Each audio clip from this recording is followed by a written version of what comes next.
Olá, meu nome é Júlia Galvani, este é o quadro Pioneiros de Luz e hoje eu tenho o prazer de entrevistar o pastor Giovanni Queiroz e sua esposa Rosicler. Muito obrigada por terem aceito o nosso convite.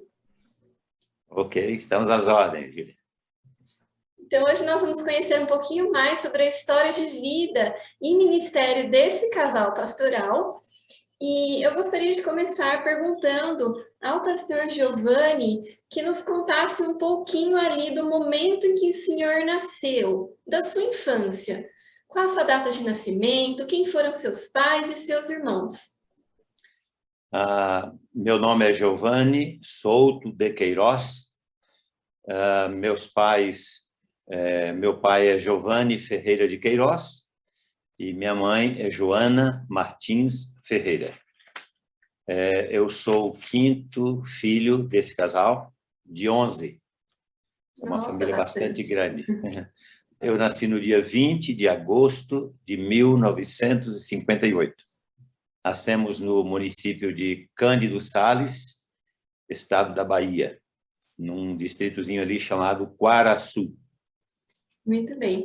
Então, o senhor nasceu ali na Bahia. Conte-nos um pouquinho sobre como foi a sua infância, como foram seus dias ali de criança na Bahia. O senhor nasceu numa família adventista?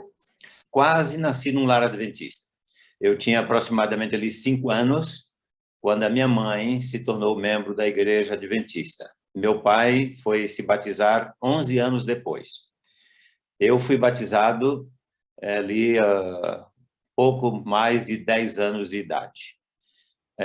Quanto à minha infância, eu tenho que dizer que foi boa, muito boa. Nascemos na zona rural, e aquela família numerosa, grande, brincamos bastante, e logo cedo, na minha infância ali, eu já tinha desejo de seguir uma carreira. Primeiro, eu pensava em ser um advogado e seguir a carreira política. Então, aquelas coisas de criança, né? De garoto que está se despertando ali para a pré-adolescência, etc. E meu alvo, tinha um alvo também. Meu alvo era ser o governador do estado da Bahia. Mas, ali por volta dos 11 anos de idade, eu cheguei à conclusão que essa não era a melhor carreira, e então eu decidi ser pastor. Me lembro como se fosse hoje, o local, o dia, a situação do clima em que eu decidi ser pastor. Você ainda era criança. Exatamente. Eu estava embaixo de um abacateiro na casa da minha avó e naquela circunstância ali, um sol quente, um dia bem lindo assim, ali parece que deu assim um estalo na minha mente, abriu ali a visão, como se eu estivesse tendo uma visão realmente. Onde eu ali fui chamado, eu senti que eu fui chamado para ser um pastor, não mais advogado e não mais político. Verdade. Ali por volta dos 11, 12 anos de idade. Ok, então o senhor foi batizado, né, aos 10 anos de idade, é isso? Exatamente. Um pouquinho mais de 10 anos. O ano do seu batismo? E quem o batizou, né? Quem foi o pastor oficiante? Eu fui batizado no dia 6 de junho de 1970. Eu fui batizado na cidade de Cândido Sales pelo pastor Gustavo Pires. Já descansa, né, Senhor? Esse foi o pastor que me batizou. E um garoto nessa idade sabe muito bem o que quer, porque eu disse para minha mãe que eu queria me batizar e ela, propositadamente, colocou vários empecilhos. Não é que ela não queria que me batizasse, era só para saber se eu estava realmente decidido e sabendo o que fazer. Eu saí de 40 quilômetros da minha casa para ir até a cidade me batizar em cima da carroceria de um caminhão, levando só um bilhetinho da minha mãe para entregar o ancião da igreja. E chegando lá na cidade de Cândido Sales, eu entreguei o bilhetinho para o ancião e o motorista depois, mais tarde, no final do dia, voltou para me pegar na casa do ancião. e eu voltei batizado. Amém, que bênção, que legal.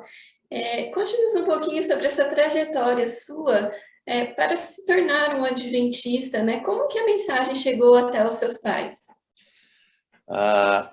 O meu irmão mais velho, hoje com 73, 74 anos, esse meu irmão, ele saiu ali do sítio, da zona rural, e foi para a cidade de Vitória da Conquista para continuar os seus estudos. E lá ele ficou na casa do meu avô, onde esse meu avô tinha duas filhas ainda solteiras, e essas moças já estavam ingressando na igreja adventista. E foi através dessa permanência do meu irmão mais velho ali, nas tias, ali no avô, ele começou a conhecer ali a igreja, etc. E depois, uma dessas minhas tias levou o evangelho para minha mãe. Coincidentemente, o meu irmão foi o primeiro a ser batizado, de toda a família. Interessante. Esse irmão, posteriormente, veio se afastar da igreja. Ele foi fazer a faculdade de medicina veterinária em Curitiba. Primeiro ele estudou no Instituto, no IAP, Instituto Adventista Paranaense. Daí saiu do colégio para cursar medicina veterinária na Universidade Federal do Paraná. E aí, com o tempo, ele acabou se afastando da igreja. E esse irmão ficou 31 anos fora da igreja. E nós oramos, a família, 31 anos pelo retorno dele. E, coincidentemente, quando ele retornou, eu já era pastor ordenado, eu fiz o rebatismo. Olha, que Hoje ele é um fiel legal. membro da igreja, dedicado, Amém. etc.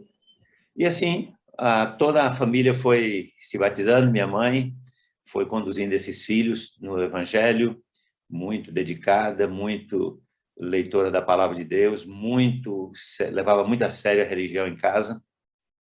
E os filhos que já eram nascidos e os que iam nascendo iam sendo doutrinados, ensinados na fé. E assim foi que a família toda se tornou membro da igreja. Nós somos hoje 11 irmãos, como já mencionei. Todos estamos na igreja, graças a Deus. E dos 11, 5 somos obreiros. Olha só. Por influência da sua mãe ali, que era bastante firme na educação. Sem dúvida, hoje ela está com 95 anos, ainda é desbravadora, líder Que legal. desbravadora, e ainda ensina muita coisa para a gente. Amém, amém. Pastor, conte-nos um pouquinho ali sobre a sua educação. Onde que o senhor fez o primário, o ginásio e depois o colegial? Então, aí nessa vilazinha onde nós nascemos e crescemos, chamada Quaraçu, aí eu fiz a minha alfabetização e também até a escola, o ginásio. E, curiosamente, sei lá, 30, 40 anos depois, eu batizei as minhas duas professoras, que me alfabetizaram e que me deram as primeiras classes. Foi muito legal. Depois, aí não tinha mais como estudar aí nesse lugar. Hoje já temos, até curso superior nós temos aí nessa vila. Mas, naquela época, ia só ter o ginásio. E para continuar os estudos, eu fui para Vitória da Conquista, que é a cidade maior ali da região, onde eu comecei o que nós chamamos de ensino médio, né? O primeiro ano do ensino médio eu fiz ali. O segundo e o terceiro ano do ensino médio eu já fiz em São Paulo, em nosso colégio. Porque a minha mãe, meu pai faleceu muito cedo, e minha mãe, então, foi conduzindo esses filhos para o colégio. De tal forma que, dos 11, 9 nos formamos em nossos colégios. E eu fui para o IAE fazer os 2 últimos anos do ensino médio e depois o teológico também. Interessante. E, bom, o senhor já contou ali como foi a vontade, né, de se tornar pastor, mas a sua mãe também conduziu os outros filhos. Então, quando o senhor foi para o IAE, o senhor já tinha a ideia, vou para o IAE fazer o colegial, mas também quero ficar ali para fazer teologia? Exatamente. Eu fui para São Paulo, embora já fazer ainda 2 anos do ensino médio, mas eu fui para fazer teologia, para ser pastor. Porque, sabe, Júlia, lá voltando um pouquinho lá para minha infância, eu brincava de fazer igreja. Então, reunia os meus irmãos e a garotada lá, e eu dizia que eu era o pastor. E eu até simulava batismo. Eu acho até que você tem um videozinho aí, né, de algo dessa natureza. Então, eu pegava e batizava os meninos. Você vê que já era alguma coisa. Foi só passar aquela fase de querer ser advogado e ser político que eu ingressei na ideia, na visão da teologia, e depois já comecei a fazer batismo dos meninos. Já era o Espírito Santo direcionando, né? Colocando esse desejo no seu E para você coração. ter uma ideia, já comecei a pregar também na igreja. E aos 12 anos de idade, o pastor e a minha mãe, que era a líder principal da igreja, já me colocaram para ser o tesoureiro da igreja naquela época. Nossa. E ali eu desempenhei várias funções até ir para a cidade grande. Interessante, pastor. Quando foi o ano da sua graduação em teologia? Eu me formei ali no IAE, antigo IAE, né? Bom, quando a gente fala IAE, quem conheceu o IAE já tomou vacina, né? Então, então nós estudamos no IAE e eu me formei em teologia em 11 de dezembro de 1983. Muito bem, que Deus seja louvado, pastor. Agora vamos para a família que o senhor formou, né? Nós falamos da sua família de origem, agora a família que o senhor formou. E eu queria direcionar essa pergunta a Rosicler. Como que vocês se conheceram?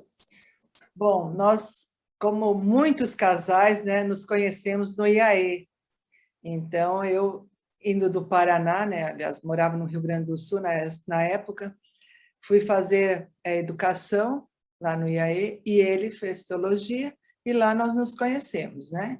E lá nós casamos. Casamos 2 dias depois da formatura dele, no próprio colégio. De lá nós fomos para o ministério já juntos. Qual foi a data do casamento? 13 de dezembro de 83. Ok. E, Rosicler, você já nasceu em um lar adventista? Como que veio esse desejo de... Você tinha o desejo de se casar com um pastor, de também ajudar no ministério? Olha, eu já nasci em lar adventista, meu pai já trabalhava na obra também, como diretor de colégios. Então, minha infância foi no IAP, antigo, aqui em Curitiba. Depois, minha adolescência, ensino médio, foi no IACS, onde ele também era diretor nesses 2 colégios. E aí fiz a faculdade no NASP, ali, que era IAE, né, naquela época. E na minha cabeça, eu nunca pensava em ser esposa de pastor. Impressionante que essa ideia de ser esposa de pastor não me passava pela cabeça, não. Foi assim algo que aconteceu lá, né? No próprio colégio, e a gente assimilou essa ideia e formamos a família. Muito bem. E vocês tiveram filhos? Tivemos 2 filhos. Um nasceu em 85, o primeiro filho, o Jonatas. Nós já tínhamos 1 ano e meio de casados.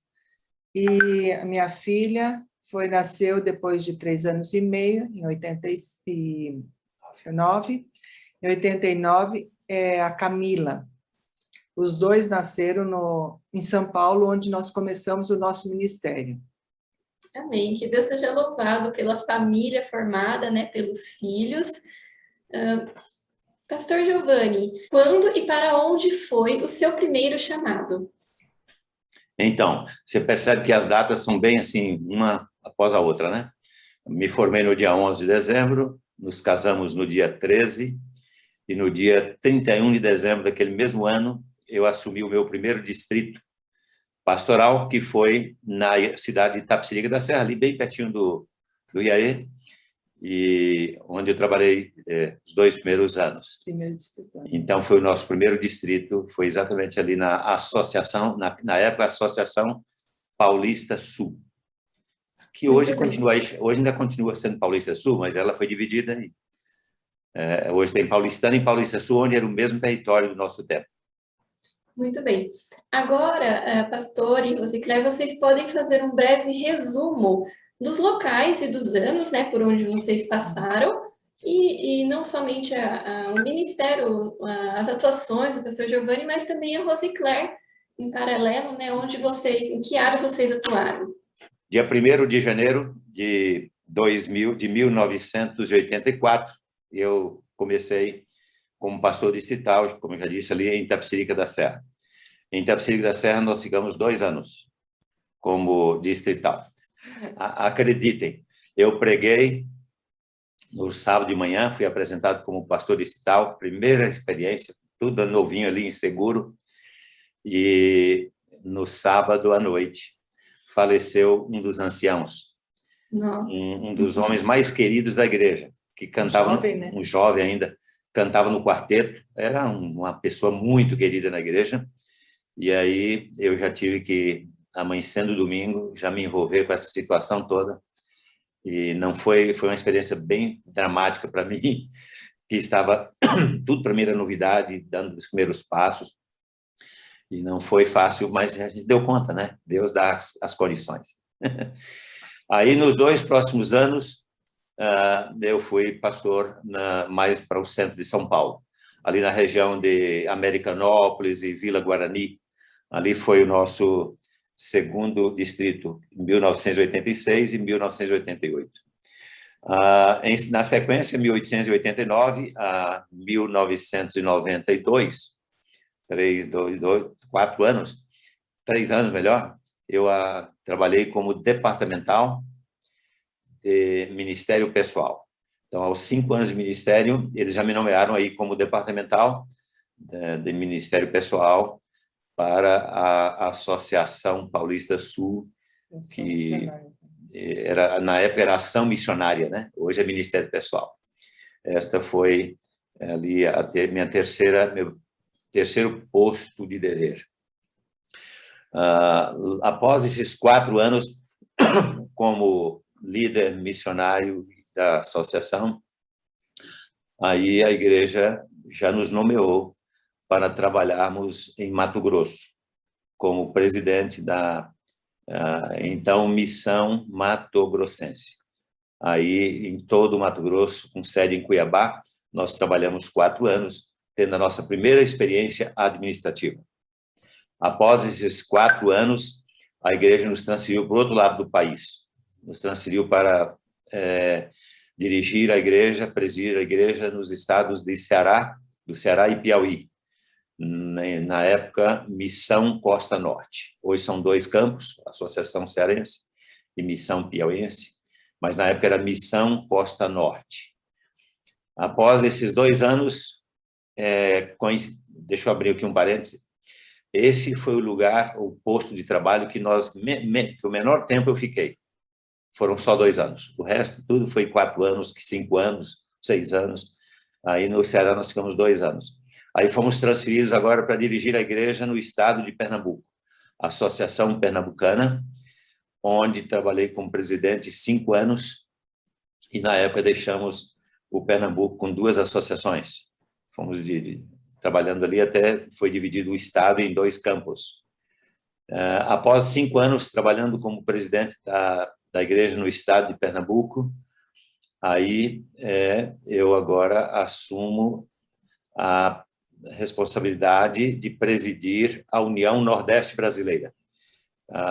Nessa época, a sede em Recife, mas nessa época a União Nordeste Brasileira era composta por 8 estados do Nordeste, menos o Maranhão, todos os estados da Bahia até lá em cima no Piauí. Então, aí nós dirigimos por 9 anos a União Nordeste Brasileira, e então nós aí chegamos a mais de 450 mil membros nessa época, quando a Associação Geral e a Divisão Sul-Americana, atendendo uma solicitação nossa da igreja local, dividiu esse território em 2 uniões. Então, a União Nordeste continua hoje com a sua sede em Recife, mas com apenas 6 estados, porque uma nova união foi criada na Bahia, Bahia e Sergipe. E essa nova união recebeu o nome de União Leste Brasileira. E, na época, a política da divisão sul-americana era que os administradores da antiga União, que já tinha mais experiência, assumisse a nova união e administradores novos ficassem com a antiga união. Então, aí eu tive o privilégio de contribuir para a criação da União Leste Brasileira, onde está o meu torrão natal, e aí eu tive o privilégio de ficar 6 anos como presidente desta nova união. Não me tornei advogado e governador do estado da Bahia, mas dirigi a igreja no estado da Bahia pelos últimos 6 anos do meu ministério. Amém. E no dia 29 de setembro de 2018, numa assembleia com 32 mil irmãos, num ginásio, num estádio, o estádio do Pituaçu, em Salvador, aí, ao batizar 973 pessoas naquela cerimônia, naquele encontro, nós, então, publicamente ali pedimos a nossa jubilação. Amém, que Deus seja louvado. Rosicler, conte-nos um pouquinho ao longo dessa longa, né, extensa trajetória, em quais departamentos ou ministérios da igreja, em quais áreas você atuou também? Bom, quando nós casamos, eu estava cursando o curso superior de piano, então, logo depois de 1 ano, eu engravidei. E aí, a gente pensou, não, eu vou me formar, mas vamos ficar trabalhando em casa. Então, eu dei aula de piano por 9 anos, e para cuidar das crianças também, quando eram pequenas ainda, né? Eu comecei a trabalhar na obra mesmo, foi quando nós fomos para o Mato Grosso. Aí, lá, depois de 1 ano ali, me pediram para cuidar da área de evangelismo infantil do campo. Então, a gente viajava muito, fazendo trimestrais e tudo mais. E também, como foi o ano que surgiu, não foi bem o ano, mas logo após, o Ministério da Mulher no Brasil, então nós lançamos o Ministério da Mulher ali naquele campo, na Missão Mato Grossense. E também a parte da AFAM, né, que é da parte de orientação das esposas de pastores. Então, eu assumi essas 3 áreas ali no Mato Grosso. Depois de lá, quando nós fomos para o Ceará, quando pegamos a Missão Costa Norte, aí eu fiquei só com a parte de AFAM, porque já tinha uma pessoa que estava lá há muito tempo, nas outras 2 áreas. Depois, mesmo lá em Fortaleza, eu comecei a trabalhar na escola, como orientadora educacional. Depois de lá, nós fomos para Recife, aí eu continuei na área educacional. Então, eu trabalhei na escola do Arruda e também na Central, como orientadora numa escola, e depois fui para outra escola como coordenadora pedagógica. Lá na escola central, lá, a Centro-América, eu fiquei durante 4 anos, mas logo depois me pediram para ficar como coordenadora no campo todo do Pernambuco. Só que nesse ínterim, meu marido foi chamado para ser presidente da União. E aí eu fiquei só, acho que uns 3, 4 meses nessa função da associação, e já me pediram para assumir Ministério da Mulher, Ministério da Criança e a AFAM da União, a União Nordeste Brasileira. Depois, quando nós fomos para a Bahia Sergipe, né, que é a União Leste, continuei nessa função, e daí dividiu, né, o Ministério da Criança com o Ministério da Mulher. Uma pessoa ficou com o Ministério da Mulher e eu escolhi ficar com o Ministério da Criança e a AFAM. Depois foi passado a AFAM para outra pessoa também. Então, durante todo esse meu período de ministério, eu trabalhei 16 anos com a AFAM, 17 anos com o Ministério da Criança e 12 anos com o Ministério da Mulher. Olha, amém, que bênção. Que Deus seja louvado por esse ministério aí conjunto, né?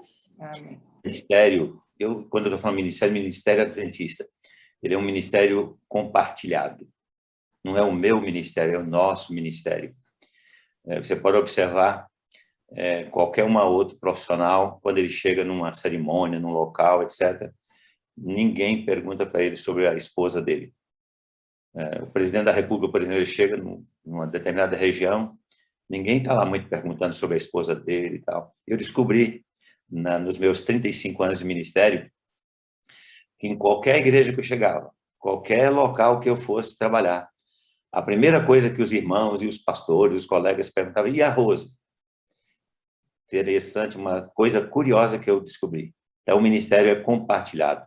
Então, a gente não é só uma só carne no casamento, mas é uma só carne no ministério. Então, É verdade. e a Rose fez muito bem a sua parte junto comigo, sempre discreta, muito equilíbrio, etc., e além de desempenhar as funções que ela desempenhou. Pastor Queiroz, conte-nos um pouquinho ali, enquanto presidente da União Nordeste Brasileira, quais os projetos que foram desenvolvidos ali, principalmente na área do evangelismo? Eu sempre correu em minhas veias essa visão missionária, que eu rogo a Deus que nunca desapareça até o dia que eu morra ou que eu esteja no céu. Então, nós caímos numa região muito próspera, muito fértil para essa questão, que a igreja é bonita em todos os lugares, mas nessa região norte, nordeste, a igreja era assim, muito entusiasta, tem um entusiasmo muito grande. E aí a gente pôde desenvolver muitas coisas. Por exemplo, enquanto eu estava como presidente da União Nordeste Brasileira, entre outras coisas, nós criamos um projeto chamado Terra de Esperança. O que é o projeto Terra de Esperança? Era plantar uma igreja em cada município que ainda não tinha a presença da igreja. Então, nos 8 estados do Nordeste, nós tínhamos aí uns 600 e poucos municípios sem presença da igreja. A igreja muito concentrada em alguns lugares, mas em pequenos municípios isolados não tinha a presença da igreja. Aí lançamos esse projeto. E só que eu não terminei o tempo previsto do projeto, porque daí já houve aquela cisão, e eu fui para Bahia e Sergipe depois. Mas, graças a Deus, nós plantamos aí cerca de 250 igrejas, em 250 municípios. E como a igreja é linda, ela não é como a política ou outras correntes. A igreja é assim, eu começo, o colega que vem me substituir, ele continua. Essa é uma das coisas lindas da nossa igreja, que no outro, como a política, por exemplo, não existe isso. Bom, aí, nesse momento, há então a cisão da União, e eu fui para Bahia e Sergipe. Coincidentemente, dos 8 estados, Bahia e Sergipe eram os mais evangelizados, quer dizer, os que tinham mais presença da igreja. Então, esse projeto não tinha sentido de nós continuarmos na Bahia e Sergipe, porque não havia muitos municípios sem presença da igreja. No máximo ali 60 municípios que não tinham presença da igreja. Aí Deus nos deu uma outra ideia.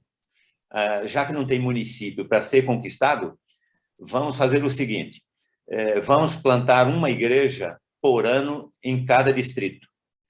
Então, cada pastor distrital, com a sua membresia, fundar um novo grupo, uma nova igreja por ano naquele distrito. E essa ideia nós passamos, então, para todos os líderes, as 6 associações da União, para todos os colegas e para a igreja. E como a igreja é inflamada, aceita mesmo as ideias loucas, porque a ideia foi maluca. A ideia foi o seguinte, queridos baianos e sergipanos, a gente não cria uma união para ficar do mesmo jeito, do mesmo tamanho. Então, vamos fazer o seguinte, em 6 anos, eles não imaginavam de onde eu tirei esse negócio de 6 anos, é porque já na minha cabeça, daqui 6 anos seria minha jubilação. Então, em 6 anos, quer dizer, praticamente no mesmo primeiro período da União, nós vamos plantar 1000 igrejas. Uma igreja em cada distrito por ano. E, fazendo as contas, chegaria exatamente 1000 igrejas. Nossa. E, coincidentemente, pela graça do Senhor, uma região que não é muito rica, não tem muito dinheiro, gente carente, mas os irmãos se empenharam tanto que nós conseguimos plantar as 1000 igrejas e nós investimos, nesse período, nas 1000 igrejas, mais de 130 milhões de reais, que esses irmãos aportaram, deram, etc., e buscaram. E, graças a Deus, no dia 29 de setembro, como eu já mencionei, de 2018, nós reunimos 32 mil irmãos num estádio para celebrar o plantio das 1000 igrejas e para finalizar o projeto e então a gente poder dar glória a Deus. Nós reunimos gente ali da Associação Geral, da divisão, cantores e tal, etc. E como estávamos comemorando o plantio de 1000 igrejas, eu fiz outra loucura. Eu desafiei o povo a batizarmos ali no estádio 1000 pessoas. Como nós havíamos batizado muita gente ali naquele mês de setembro, porque era outra estratégia, todos os evangelistas da associação, de outros campos, da União, da Associação Geral, estavam presentes conosco nos últimos 15 dias, antes do dia do desfecho final, e essa gente ficou rodando a Bahia e Sergipe, fazendo grandes movimentos evangelísticos e batizando. Então, nós batizamos no mês de setembro perto de 9.000 pessoas. E era para batizar 1000 ali no estádio. E não chegou 1000, porque a gente batizou demais lá nas igrejas, mas chegamos a 976 pessoas. Amém. 200 tanques ali naquele entorno ali do estádio, e aí 200 pastores batizando simultaneamente, pastor Luiz Gonçalves coordenando o batismo, e nós batizamos então. E nesta cerimônia, eu tive a oportunidade de batizar minha segunda professora do curso primário. Que legal. Foi algo muito espetacular. E aí, terminando a cerimônia de batismo, essa grande festa, que durou 3 horas e meia de programação, aí, naquele momento, o pastor Herto levantou a mão e disse: pastor Giovanni está pedindo para ser jubilado. Sabe, Júlia, para mim, foram muitas realizações, foi um ministério assim, bastante produtivo, eu creio que podemos dizer assim, mas eu acho que um dos legados maiores que Deus deixou nessa igreja através da nossa liderança foi a formação de novos líderes, porque eu sempre tive essa preocupação de formar novos líderes, pegar o jovem, treinar e preparar, etc. Então, eu preparei muitos líderes, gente que está liderando a igreja hoje em vários setores, em vários níveis da organização. Eu acho que esse foi um dos maiores legados, apesar além dos projetos, das conquistas, etc. Eu acho que isso aqui tem um alcance muito, muito, muito grande. Eu sempre acreditei que, como líder, eu devo ser substituído enquanto eu estou vivo. Alguns líderes deixam para ser substituído depois de morto. Mas eu achei sempre que é uma corrida de bastão. E nessa corrida de bastão, eu devo ser substituído enquanto eu estou vivo. Porque enquanto eu estou vivo, estou vendo o fruto do meu trabalho, da minha liderança, e eu posso apoiar esses que estão me sucedendo. É verdade. Então, nunca tive a preocupação de ficar agarrado ali ao poder, à posição, mas eu fui sempre botando... E hoje eu tenho uma pleiade de obreiros queridos que quer bem a gente, como se fossem filhos, graças a Deus. E tudo glória ao Senhor, é feito do Senhor através da gente, que é um pobre mortal. Amém. Olha, que Deus seja louvado pela maneira como o Senhor e a Rosicler foram usados por Ele, né, para idealizar esses projetos, para orientar, né, os pastores, os novos pastores e obreiros. Vocês teriam uma história para nos contar aqui brevemente em que vocês viram a mão de Deus em sua vida ou em seu trabalho? Eu tenho, assim, uma experiência que eu percebi que realmente Deus estava dirigindo tudo. Quando nós morávamos em São Paulo, a região que a gente morava ali em Santo Amaro, perto de Brooklyn, ali no Brooklyn, a gente morava bem em frente à igreja do Brooklyn, ao lado da escola, estava bem confortável para nós, né? Nós tínhamos as crianças pequenas, o meu filho já estava indo para a escola no prézinho, mas eu sentia assim no coração de que São Paulo não era o lugar ideal para conduzir os filhos, né? Para educar os filhos e tal.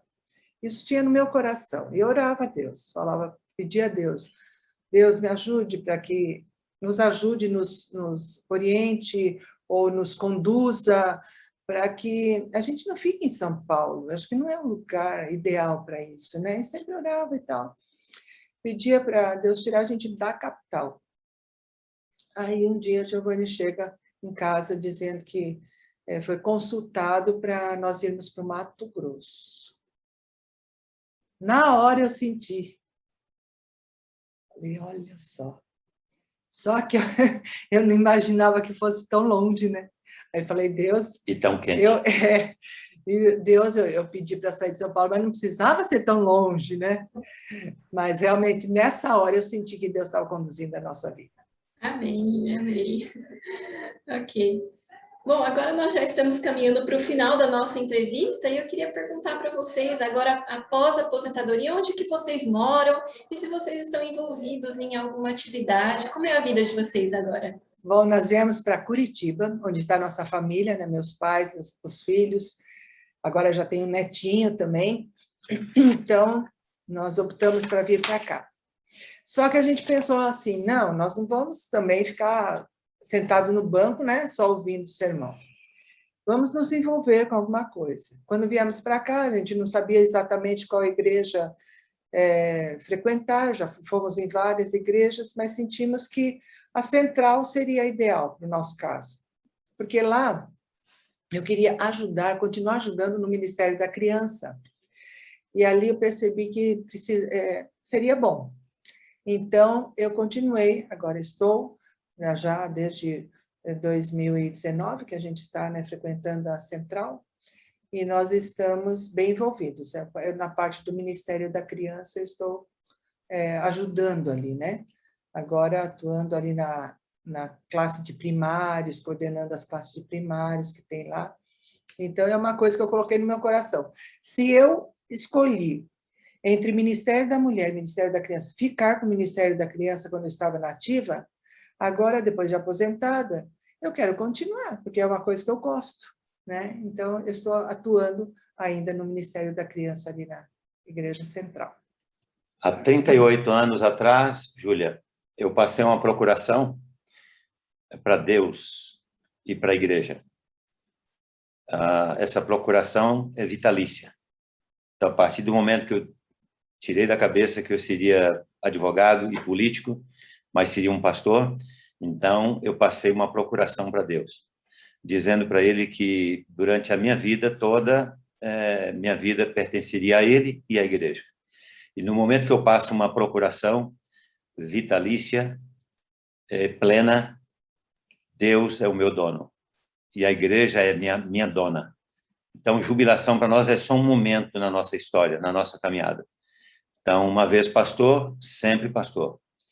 Nós terminamos um momento, um bloco da nossa caminhada. Graças a Deus que eu tive bons modelos, bons mentores. Por exemplo, uns 3 nomes aí. Pastor Davi Bravo, foi um mentor nosso. Pastor Osmar Reis, então, muito do meu fogo missionário evangelístico, esse homem, eu me espelhei nele. Falecido já o pastor Rui Nagel, eu agradeço a Deus por ter tido esse homem na minha vida, foi o camarada que me colocou na vida administrativa da igreja. Pastor Rui Nagel foi uma inspiração para mim e muita da minha liderança, administração, eu aprendi com o pastor Rui Nagel. E mais recentemente, um homem também que foi assim um mentor, um extraordinário exemplo e modelo para mim, pastor Ayrton Killer, hoje secretário da Associação Geral. Mas a mentora principal é Dona Joana, aquela que você já ouviu a história, que hoje está com 95 anos, aguardando a volta de Jesus. Esta foi a principal mentora. Eu agradeço a essas figuras que passaram por minha vida e colocaram esse senso de missão em meu coração e minha mente, e eu não posso parar. Então, hoje eu sou na Igreja Central de Curitiba aqui, faço parte da equipe da recepção, é uma das coisas que eu mais gosto. A outra coisa que eu mais gosto é dar estudos bíblicos, então eu estou estudo bíblico direto, desde o dia que nós chegamos aqui, do meu estudo bíblico direto, assim, de hora marcada, eu já batizei 12 pessoas. Então, que lindo que eu dou estudo, eu mesmo batizo, e eu vou discipulando, e esses camaradas hoje são membros da minha igrejinha, a igrejinha que eu digo, né? Eu estou aqui discipulando essa turma. E ajudo o pastor da igreja, eu sou ancião de evangelismo da Igreja Central aqui, estamos bem envolvidos. Também, uma da nossa missão aqui hoje é cuidar dos pais dela, que são bem idosos, do netinho que nasceu aí, E agora, recentemente, me nomearam para dirigir o Grêmio dos Pastores Jubilados, que tem aqui nessa cidade. Eu creio que Arthur Nogueira tem o maior grupo de jubilados, e acho que um segundo grupo é o que está em Curitiba. Nós temos 47 jubilados entre esposos e esposas, um grupo que deu a sua vida, se desgastou por essa obra. Esse grupo tem, eu fiz as contas, esse grupo, somando a idade de todos eles, passa de 3.000 anos de idade. E também, outro item lindo, fantástico, é que esse grupo, contando os meus anos de ministério, mais daquele, soma mais de 2.000 anos de ministério. E eu estou junto com esses colegas, animando, motivando, para eles continuarem sendo pastor também até a morte ou até a volta do Senhor Jesus. Eu amo toda a Bíblia, claro, mas meu verso preferido é Filipenses: tudo posso naquele que me fortalece. Esse verso me acompanhou todo o tempo da minha vida, do meu ministério. E falando especificamente do ministério, eu costumo dizer que todos os seres humanos são vendedores. Todos nós vendemos. Você vende comunicação, o médico vende saúde, o outro ali vende colchão, e o pastor também é um vendedor. Só que, sabe, Júlia, a mercadoria que o pastor vende, eu acho que é a mercadoria mais difícil que tem. E é por isso que eu sempre valorizei muito a colportagem, porque quem vende livro, vende qualquer coisa. Então, o pastor, eu sempre defendi que o pastor, o teologano, deveria colportar. Por quê? Porque no dia que ele se tornar um pastor, ele vai vender, não é comunicação, nem saúde, nem colchão, e nem livro. Ele vai vender algo que acho que é a coisa mais difícil que tem para se vender. O que é que vende um pastor? O pastor vende terreno e casas. O pastor é um corretor de imóveis. Ele vende terreno e casas, mas não qualquer casa. Ele vende casa de ouro e pedras preciosas. Aonde? Num lugar que ninguém viu. Ninguém viu, ninguém sonhou, ninguém imagina. É o que Deus tem preparado para os salvos. E a pessoa responsável para vender isso, e para motivar uma igreja a vender também essa ideia, é o pastor. Então, tudo posso naquele que me fortalece. Só Deus mesmo para amparar a gente como pastor. Então, durante nossos 35 anos, e coincidentemente, a Rose tem esse verso também como sendo assim o seu verso predileto. Amém. Agora, quais as palavras finais que vocês gostariam de deixar para quem for assistir esse vídeo, tendo em mente como Deus atuou na vida e através de vocês? Bom, Deus tem abençoado muito a nossa vida, a nossa família, por mais que sejamos falhos, né? Pecadores, mas Deus conduz de tal forma que realmente é muito bom sentir essa presença dele na nossa vida. E o que eu tenho a falar é que não desista nunca de Deus. Por mais que você, às vezes, queira desanimar, mas não deixe Ele. Porque Ele está sempre pronto a nos ajudar. Ele está sempre... Por exemplo, eu sempre confiei de que aonde nós fôssemos chamados, nós não rejeitaríamos o chamado. Deus, Ele tem um plano para a gente. Então, nós não podemos atrapalhar esse plano de Deus em nossa vida. Vamos ser bem abertos. Ele nos chamou para ir para o Mato Grosso? Vamos. Nos chamou para ir para o Ceará? Vamos embora. Eu sempre tive isso no meu coração e nunca fui empecilho para aceitar o chamado. Então, eu acho que isso é uma coisa muito importante. Tem pessoas que, eu não saio daqui, porque aqui está minha família, aqui está... Eu não me importava com nada se não fosse da vontade de Deus. Eu acho que isso é muito importante na vida da gente, porque ele vai moldando nossa vida. Ele vai moldando, vai nos dando privilégios que a gente nunca imaginava que ia ter. Conhecer lugares que nunca imaginava que poderia ir. Então, isso daí eu tenho no meu coração. E quanta experiência a gente adquiriu durante todos esses anos e todos esses lugares que nós passamos. Isso, assim, é algo maravilhoso na vida da gente. É verdade. Para confirmar o que ela diz, é verdade tudo, viu, Júlia? E essa foi uma das grandes ajudas que eu recebi da minha esposa.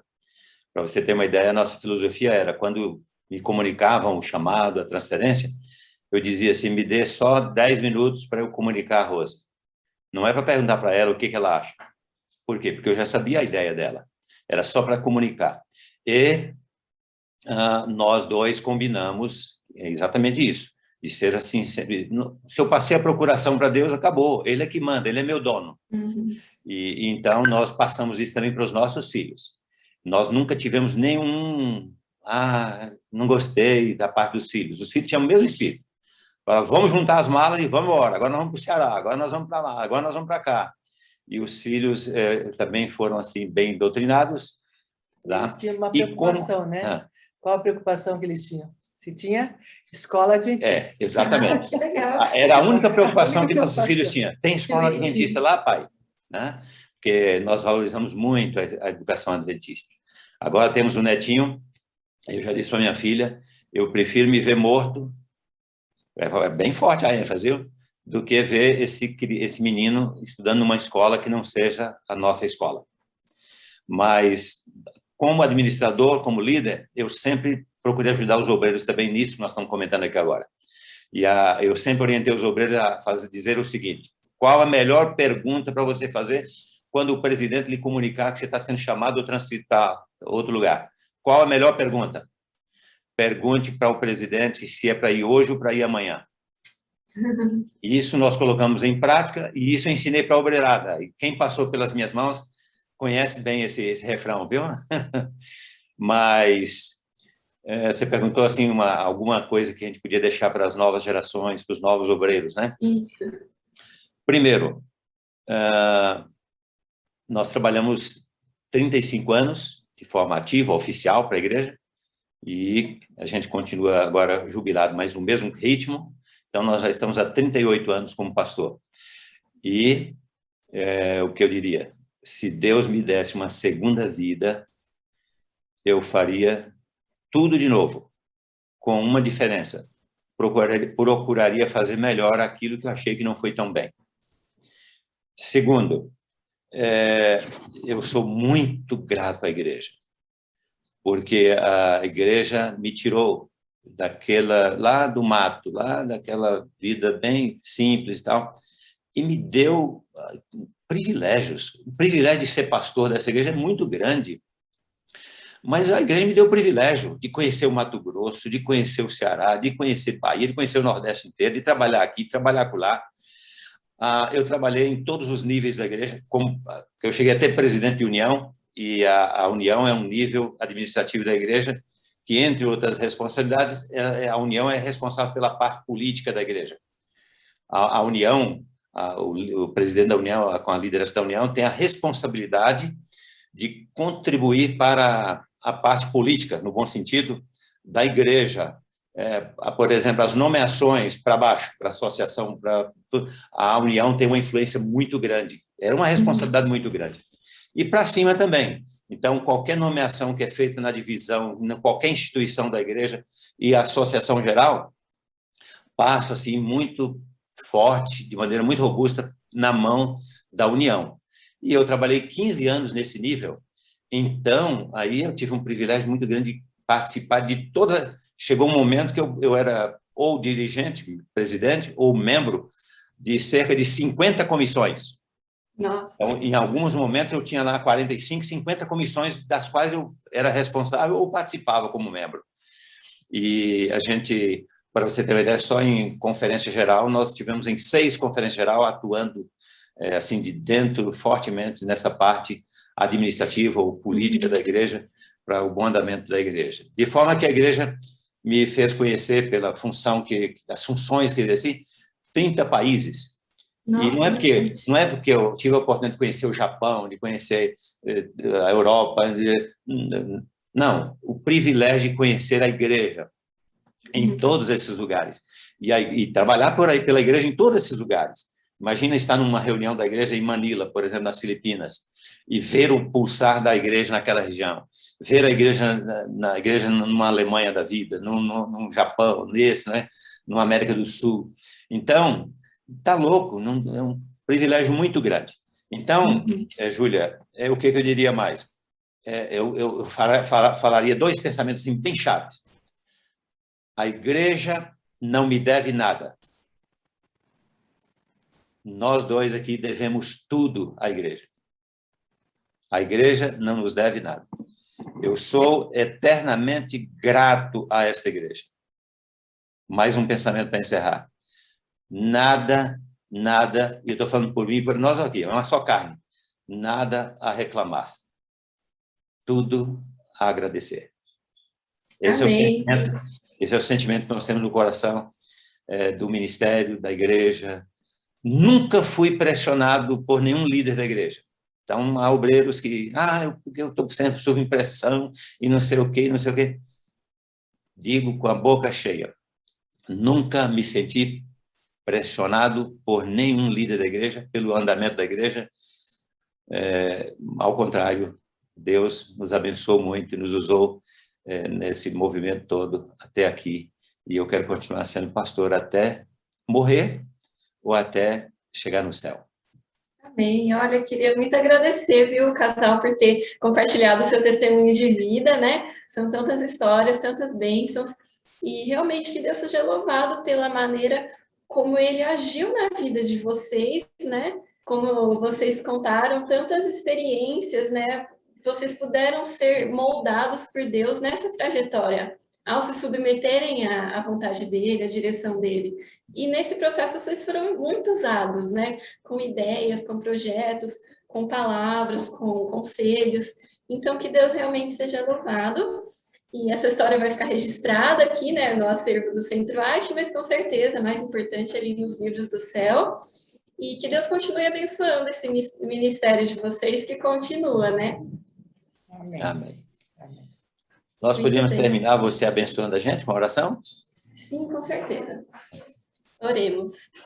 Querido Pai, queria agradecer ao Senhor por ter tido o privilégio de conhecer esse casal hoje, de conhecer a história deles, e nós honramos o Teu nome, louvamos ao Senhor pela maneira como o Senhor dirigiu a vida deles, porque o Teu Espírito atuou na vida e no coração de maneira que eles puderam ser usados por Ti. Louvamos a Ti por tudo isso e pedimos que continue abençoando a vida desse casal, dos filhos, do netinho agora, que eles também possam ser missionários como foram os pais deles. Muito obrigada, Senhor, que esse testemunho possa servir de bênção para a vida de outras pessoas que forem assisti-lo. Oramos em nome de Jesus. Amém. Amém. Obrigado. Feliz Muito sábado. obrigada.